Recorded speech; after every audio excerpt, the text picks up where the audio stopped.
காலபுருஷ தத்துவப்படி 2வது ராசி ரிஷப ராசி. காளையினுடைய வடிவத்தை கொண்டது. எந்த இடத்துலையும் கம்பீரமா இருக்கக்கூடியவங்க. இந்த ரிஷப ராசி அப்படின்னு நம்ம பேசும்போதே ரிஷபத்தில் இருக்கக்கூடிய நட்சத்திரங்கள் கிருத்திகை 2, 3, 4, ரோஹிணி 1, 2, 3, 4, மிருகஷிரிடம் 1, 2. இந்த நட்சத்திரத்தை ஜென்ம நட்சத்திரமாக கொண்டவங்க ரிஷப ராசி நேயர்கள். இந்த ரிஷப ராசி அப்படின்னு சொன்ன உடனே நமக்கு நினைவு வர வேண்டியது என்ன? ராசி நாதன் யாரு? சுக்கிர பகவான். இந்த மாதம் பிறக்கும்போது ரிஷப ராசிக்கு 4ஆம் இடம் சொல்லக்கூடிய கேந்திரத்தில் சுக்கிர பகவான் அமர்ந்திருக்காரு. கூட கேதுவும் உட்கார்ந்துருக்கு.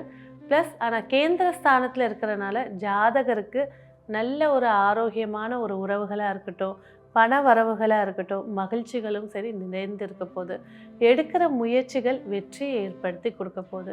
ஜாதகரை பொறுத்த வரைக்கும் எனக்கு இது வரைக்கும் ஆதாரமாக ஒரு பொருள் இல்லை, ஆதாரமாக ஒரு பதவி இல்லை, ஆதாரமாக ஒரு விஷயம் இல்லை, எந்த பிடிப்பும் இல்லாமல் போயிட்டுருக்கேன் அப்படின்னு சொல்கிறவங்களுக்கு ஒரு ஆதாரமான ஒரு வருமானத்தையோ அல்லது ஒரு வேலை வாய்ப்பையோ கண்டிப்பாக இந்த மாதம் புரட்டாசி மாதம் ஒரு வாய்ப்பை ஏற்படுத்தி தரப்போகுது.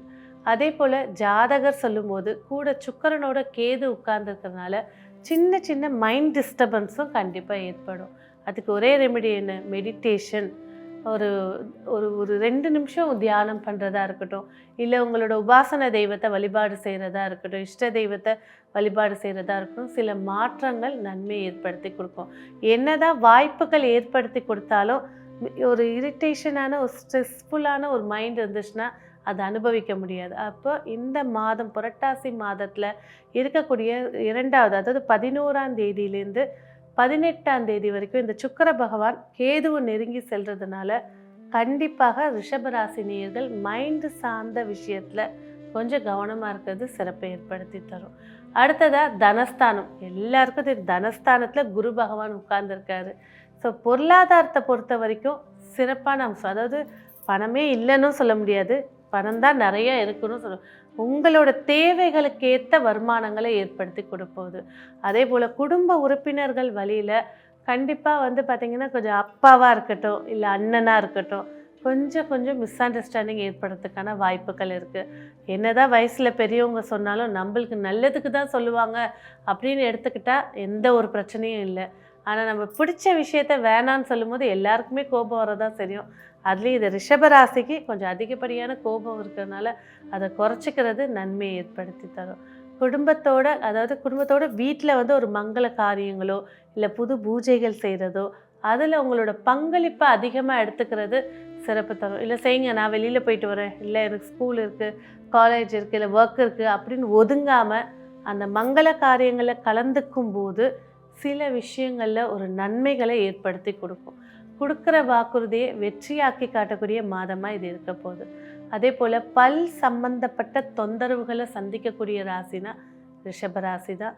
ஸோ பல் சார்ந்த விஷயங்களை ஆரம்பத்திலே கேர்லெஸ்ஸாக விடாமல் அதுக்குண்டான மருத்துவரையோ இல்லை மருத்துவரை போய் பார்க்குறதும் சிறப்பை ஏற்படுத்தி கொடுக்கும். அதே போல் 3ஆம் இடத்துல சந்திர பகவான் ஆட்சி பெற்று இருக்கார்.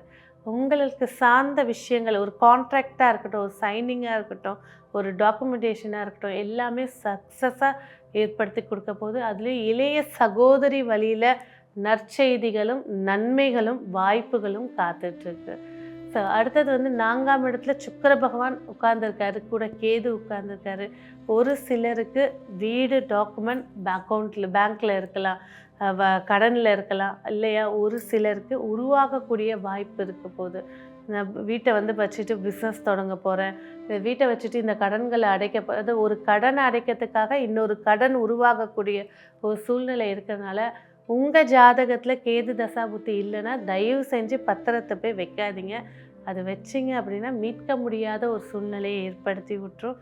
ஏன்னா கேதுவோட பார்வை குருவில் இருக்குது. குரு கேது தொடர்பு இருக்கும்போது ஒரு கடன் வாங்கினாலோ ஒரு கையெழுத்திட்டு ஒரு கடன் எடுத்தீங்கனாலும் அதை அடைக்க முடியாது அப்படின்றது ஜோதிட விதியில் ஒரு விதி இருக்குது.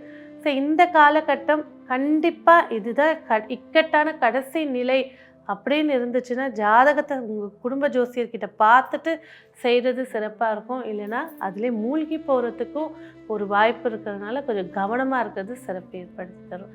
தாயாருடைய ஆரோக்கியத்தில் கண்டிப்பாக ஹார்ட் சார்ந்த விஷயங்களாக இருக்கட்டும், இல்லை பேக் போன் டிஸ்க் சார்ந்த விஷயங்களாக இருக்கட்டும், தாய் வழி உறவுக்கு கண்டிப்பாக இருக்கும். அம்மாவோட ஆரோக்கியத்தை இன்னும் கொஞ்சம் அதிகப்படியாக பார்த்துக்கிறது சிறப்பு ஏற்படுத்தி தரும். குழந்தைகள் வழியில் நல்ல நற்செய்திகள் இருக்குது. நல்லா படிச்சுட்டு இருக்கிற குழந்தை இப்போ ஞாபகம் மறதின்னு ஒரு சூழலை ஏற்படுத்தி கொடுக்க போகுது. ஸோ இருக்க வல்லாரை எடுத்து கொடுங்க, கொஞ்சம் மெடிடேஷன் பண்ண சொல்லுங்கள், ஹயகிரி வர வழிபாடு செய்ய சொல்லுங்கள். நல்ல ஒரு கல்வி ஞானத்தை ஏற்படுத்தி கொடுக்கும். அதே போல் பிள்ளைகளுடைய டிசிப்ளின், எல்லா குழந்தைகளையும் சொல்லலை, இந்த ரிஷபராசி நேருக்கு யாருக்கெல்லாம் பார்த்திங்கன்னா ராகு தசை, ராகு புத்தி, அதே போல் புதன் ராகு, செவ்வாய் ராகு நடக்குதோ குழந்தைங்களோட டிசிப்ளினை கொஞ்சம் கண்காணிக்கிறது சிறப்பாக இருக்கும். ஒரு பேச்சோட தோரணையாக, லாங்குவேஜோட ஸ்பீச்சாக இருக்கட்டும், அதே இதில் நட்பு விஷயத்தில் பேசக்கூடிய பேச்சு. நம்ம வீட்டில் இந்த மாதிரிலாம் பேச மாட்டோம், எப்படி கற்றுக்கிற அப்படின்ற மாதிரிலாம் சொன்னேன். ஸோ பசங்க இருக்காங்க அப்படின்னா, ஒரு டீனேஜ்குள்ளே இருக்காங்கன்னா கண்டிப்பாக அவங்களோட நட்பு வட்டாரத்தையும் அவங்களோட டிசிப்ளினையும் சரி பார்த்துக்கிறது சிறப்பை ஏற்படுத்தி தரும். அடுத்த ரீதியாக உத்தியோகஸ்தானத்தில் செவ்வாய் பகவான். ஸோ உத்தியோகத்தை பொறுத்த வரைக்கும் நல்லா அழகாக ஸ்மூத்தாக போயிட்டுருக்கு. அதில் நான் புதுசாக ஒரு விஷயத்தை திணிக்கிறேன், இல்லை புதுசாக நான் வேறு வேலை மாற்றிக்க போகிறேன், இல்லை நான் வெளிநாட்டுக்கு சம்மந்தப்பட்ட விஷயங்கள் போகிறீங்க அப்படின்னா கண்டிப்பாக அதை அவாய்ட் பண்ணிடுறது. இருக்கிற வேலையை சைலண்ட்டாக, அதில் பிரச்சனையே இருந்தாலும் சைலண்ட்டாக போயிடுறது சிறப்பு.